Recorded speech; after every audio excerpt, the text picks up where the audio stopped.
היי, שמי דריה, ואני מעצבת פנים. אני בת 27, נולדתי במוסקבה וגדלתי בישראל. מאז שאני זוכרת את עצמי, כילדה קטנה ציירתי, וכל הסובב סביב האמנות ריגש אותי מאוד. לכולם היה ברור שאבחר באמנות כדרך לחיים.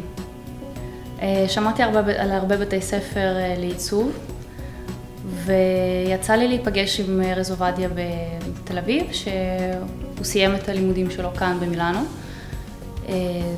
נורא התלהבתי והחלטתי שאני רוצה לעבור וללמוד כאן, וכמובן המקום הכי טוב ללמוד בו, מרנגוני.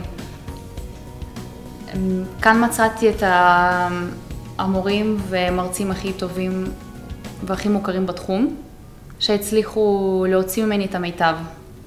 בזמן הלימודים המקצוע הכי אהוב עליי היה עיצוב פנים עם ראש החוג. מה שהכי אהבתי היה מציאת הקונספט שמבטא את הרעיון בצורה הכי מתאימה, ואז להרכיב אותו מצורות ארכיטקטוניות, מטקסטורות, מצבעים שונים שמבטאים אותו בצורה הכי מתאימה. שיטת מרנגוני היא מאתגרת בהחלט, שמכינה אותך לעולם עבודה אמיתי. בעתיד הייתי מאוד רוצה להתעסק בעיצוב נוף, טבע ובעיקר אקולוגי. מקווה שגם עולם העיצוב עצמו ימשיך לכיוון טבעי יותר.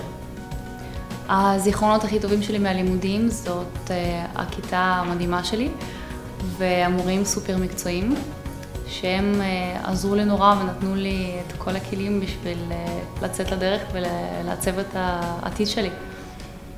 כרגע התחלתי את הדרך שלי בסטודיו, שמתעסק בתערוכות בינלאומיות שנוגעות לתעשיות שונות.